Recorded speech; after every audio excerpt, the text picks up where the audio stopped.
புற்றில் கண்டெடுத்த முருகன் சிலை. கோமாதா பூஜை தினமும் நடைபெறும் கோயில்.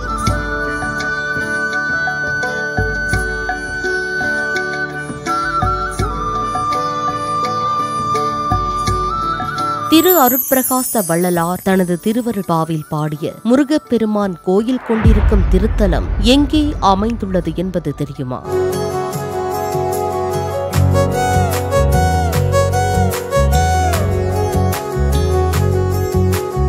இந்த கேள்விகளுக்கான பதிலை இன்றைய அறிந்த தலங்கள் அறியாத தகவல்கள் நிகழ்ச்சியில் தெரிந்து கொள்வோமா? ஸ்ரீ கந்தசுவாமி திருக்கோயில், கந்தக்கோட்டம், சென்னை.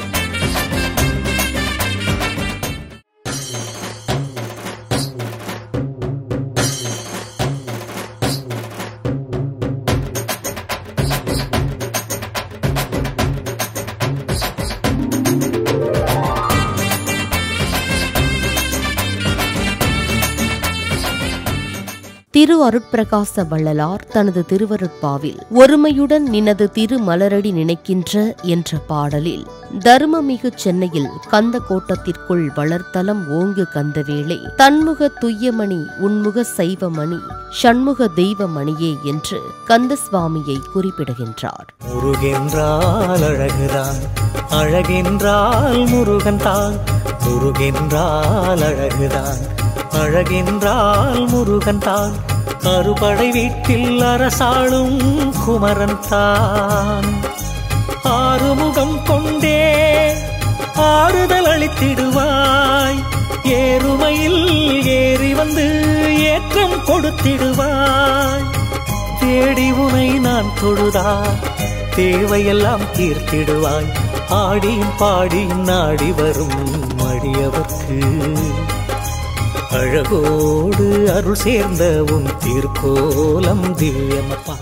இக்கோயில் சென்னை சென்ட்ரல் ரயில் நிலையம் அருகில் அமைந்துள்ளது. மூலவர் கந்தசுவாமி என்றும் உற்சவர் முத்துக்குமாரர் என்றும் அழைக்கப்படுகின்றார். வள்ளியும் தெய்வானையும் உடன் இருக்கின்றனர். தலவிருட்சமாக மகிழ மரமும் இந்த தலத்தின் தீர்த்தமாக சரவண பொய்கை அமைந்துள்ளது.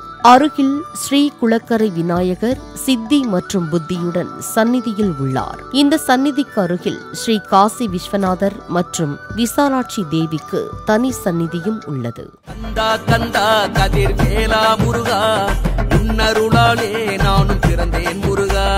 கந்தா கந்தா கதிர் வேலா முருகா, உன்னருளாலே நானும் வளர்ந்தேன் முருகா. மாலை அணிந்து வந்தோம், காவடி தூக்கி வந்தோம், நடையாய் நடந்து வந்தோம், அழகு குத்தி வந்தோம். ரோகரா கோஷம் போட்டு அறுபடை நாடி வந்தோம். ரோகரா கோஷம் போட்டு அறுபடை நாடி வந்தோம், அழகனை காண வந்தோம். கந்தன் அருளே திருப்பத பணிய வந்தோம், முருகன் அருளே. இக்கோயில் ராஜகோபுரம் 5 நிலைகளுடன் வடக்கு நோக்கி அமைந்திருக்கிறது. கோபுரம் முழுவதுமே சுதை சிற்பங்களால் நிறைந்திருக்கிறது. கோயிலுக்குள் நுழைந்ததும் பிரம்மாண்ட கொடிமரம் வரவேற்கிறது. அருகிலேயே இடும்பன் சந்நிதி அமைந்துள்ளது. முக மண்டபத்தில் சர்வ சித்தி விநாயகர், மீனாட்சி சுந்தரேஸ்வரர், இடும்பன், அருணகிரிநாதர், திரு அருட்பிரகாச வள்ளலார் மற்றும் பாம்பன் சுவாமிகள் ஆகியோரின் சிலைகளும் இக்கோயிலை உருவாக்கியவர்களில் ஒருவரான மாரி செட்டியார் சிலையும் அமைந்துள்ளது. முருகன் குமரன் பொத்ஸ்வான அழகன், முருகன் குமரன் பொத்ஸ்வான அழகன், தேவாதி தேவன் அழகான வேலன், தேவாதி தேவன் அழகான வேலன், முருகன் குமரன் பொத்ஸ்வான அழகன். கருவறையில் சுவாமி கந்தசுவாமி அளவில் மிகவும் சிறிய மூர்த்தியாக காணப்படுகின்றார். சுவாமி இத்தலத்தில் பீடம் இல்லாமல் தரையில் நின்ற கோலத்தில் காட்சி தருகிறார். இருபுறமும் வள்ளி தெய்வானை ஆகியோர் தனித்தனி சன்னதிகளில் அருள் பாலிக்கின்றனர். இப்பகுதியில் வசித்த சிவாச்சாரியார் ஒருவர் அருகில் உள்ள திருப்போரூர் தலத்திற்கு சென்றுவிட்டு ஊருக்கு திரும்பிக் கொண்டிருந்தார். அவருடன் சில ஆச்சாரியார்களும் வந்தனர். வழியில் கனத்த மழை பெய்து வெள்ளம் பெருக்கெடுத்ததால் அவர்களால் ஊருக்கு திரும்ப முடியவில்லை.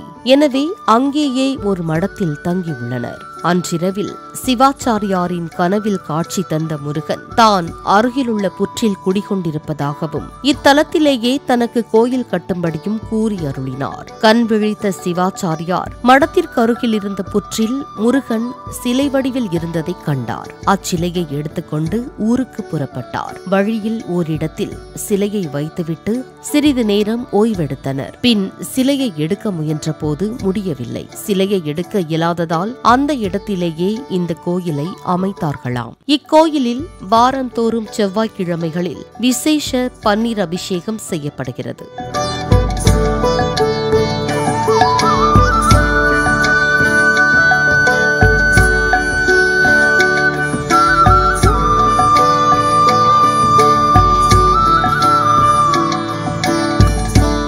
பிணிகள் தோஷங்களால் பாதிக்கப்பட்டவர்கள் பசுவிற்கு பழங்கள் கீரைகள் கொடுத்து வணங்கினால் அவை நீங்கும். குடும்பத்தில் ஐஸ்வர்யம் பெருகும் என்ற அடிப்படையில் இங்கு கோமாதா பூஜை தினமும் நடத்தப்படுகிறது. தோல் நோய் மற்றும் கட்டிகளால் பாதிக்கப்பட்டவர்கள் சரவண பொய்கை தீர்த்தத்தில் வெல்லம் கரைக்கின்றனர். தங்கள் வேண்டுதல் நிறைவேற பெற்றவர்கள் பால்குடம் மற்றும் பால் காவடி எடுத்தும் முடி காணிக்கை செலுத்தியும் நேர்த்திக்கடன் செலுத்துகின்றனர். தை மாத பிரம்மோற்சவம் இக்கோயிலில் விமர்சையாக நடைபெறுகிறது. கந்த சஷ்டி, வைகாசி வசந்த உற்சவம், ஆடி கிருத்திகை, பங்குனி உத்திரம் ஆகிய விழாக்களும் இக்கோயிலில் சிறப்புடன் நடத்தப்படுகிறது. இக்கோயில் பக்தர்களுக்காக காலை 6 மணி முதல் 12 மணி வரையும், மாலை 4 மணி முதல் இரவு 9 மணி வரையும் திறக்கப்படுகிறது.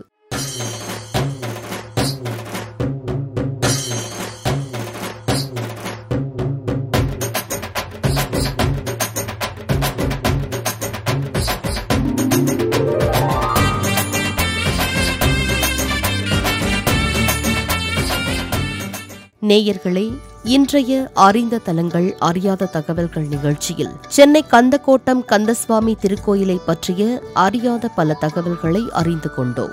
மீண்டும் மற்றொரு கோயிலை பற்றி அறியாத தகவல்களை அறிந்து கொள்ளும் வரை ஜோதி தொலைக்காட்சியோடு இணைந்திருங்கள். ஸ்ரீ கந்தசுவாமி திருக்கோயில், கந்தக்கோட்டம், சென்னை.